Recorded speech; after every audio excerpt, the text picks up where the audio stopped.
was one of those people who also saw the 7th of October raw footage and also sort of treated it like he'd sort of seen a box office film. Well, there's also this. Look, what are these people actually saying, to the extent they're saying anything? We should ask them, if they would ever appear and be questioned by anyone, we should ask them what they're saying.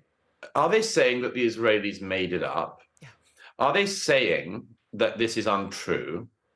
Are they saying that the testimony of people, including, by the way, leftists like them in the South who were living in the kibbutzim that were mainly leftist communities, by the way, so much for solidarity if it's Jews.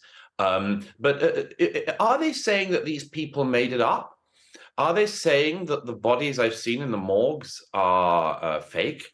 Are they saying that by the way, they're lucky that they haven't seen more of the footage?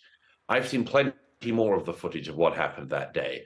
And there are cutaways in the videos, partly to spare the journalists who have viewed them. But I can assure you, having seen it myself, it's no easy footage. I've seen plenty of conflict. And the manner in which Hamas carried out these attacks, as well as the brutality of it, is something you don't need to review like you're reviewing the latest Marvel film. Yeah. But I'd like to know what these people are actually saying, because I'll tell you what I think they're doing. I think they're carrying out Holocaust denial in real time. At the end of the Holocaust, when the Americans realized that they needed to film what they found in the camps, the liberated camps, they did so because, famously, the American leaders said, we will have to capture this because a day will come otherwise when people will deny it. Yeah. Well, look at what is happening in real time now. The biggest massacre of Jews since World War II, and we have Owen Jones and his friends at Novara all trying to find a way to deny it in real time. It is quite disgusting. Morally sick. Well, it's also very confusing when you had, I went on the march against anti-Semitism on Sunday, because why wouldn't you? Well, we've seen that massive rise in anti-Semitism. People say, well, why haven't you gone on the march, the pro-Palestinian march? Well, that's a march about a foreign affairs thing. That's not about people here. I'm not giving an opinion on those events. I'm talking about people in my own country, my fellow citizens, feeling afraid and scared, quite rightly, and wanting to show solidarity with them. That seems to me to be something that's fairly obvious to go and do if you're a decent-minded human being.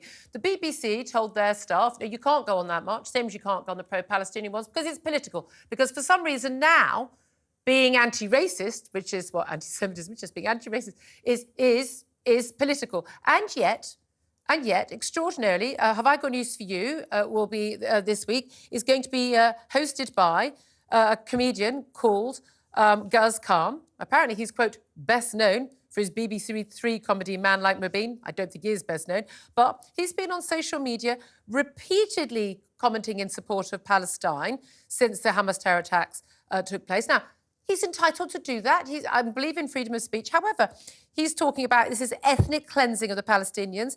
This is textbook genocide. We've said these are war crimes. He's retweeted about the tragic loss of innocent lives, both Palestinian and Israeli, the end of Israeli occupation and apartheid. Talking about cleansing, genocide, war crimes are Jewish. Now, he's allowed to go on the BBC presenting one of their big shows. That's fine. He's written those things. But BBC staff, BBC employees aren't allowed to go on a march against anti-Semitism. What does that tell you about the BBC? Have I Got News for You? I haven't watched it in years. Well, no one has. It's so predictable and unfunny and irrelevant, really. The BBC always makes institutions of programs at the very moment they should cancel them, but it's just a problem they have. But yeah, I'd actually like to go to the substance of what this. I've never heard of this guy. I don't know who he is, and he sounds about as funny as a hernia. But we should address the specifics of what he said, because they're very revealing about him. There is no genocide going on in Gaza. Unlike this putative comedian, I've been in Gaza and seen with my own eyes. There's a lot of bombing and house-to-house fighting in Gaza, but no genocide. And by the way, if he doubts my word on it, he could just look at the statistics of the population of Gaza. since the Israelis removed every last Jew from Gaza and handed over to the Strip to the Palestinians in 2005, who promptly trashed everything and then voted in Hamas. So there's an interesting question always. Since then, the population of Gaza has boomed. One of the reasons why everyone talks about the number of young people in Gaza is because there has been a population explosion in Gaza. Morons like this have to decide whether the Israelis are committing genocide, as they pretend, or whether the Israelis want to commit genocide but are the worst genocidists in history because they keep increasing the population of the place they're trying to genocide. And again, you can tell everything you know about a person from these sorts of statements. When they claim there's a genocide that has not happened, when they claim that Gaza is a concentration camp, which would make it the only concentration camp in the world with beaches and shopping malls, when they claim that the Palestinians are treated as apartheid without even realizing that it's Hamas that is responsible for the mistreatment of Palestinians within Gaza, as the PA is responsible for the mistreatment of Palestinians in the West Bank. Do morons like this even know that a few days ago, not far from here in the West Bank, 2 Palestinian men, including one of Ethiopian origin, were lynched in the streets by peaceful West Bank Palestinians, who all then recorded it on their mobile phones?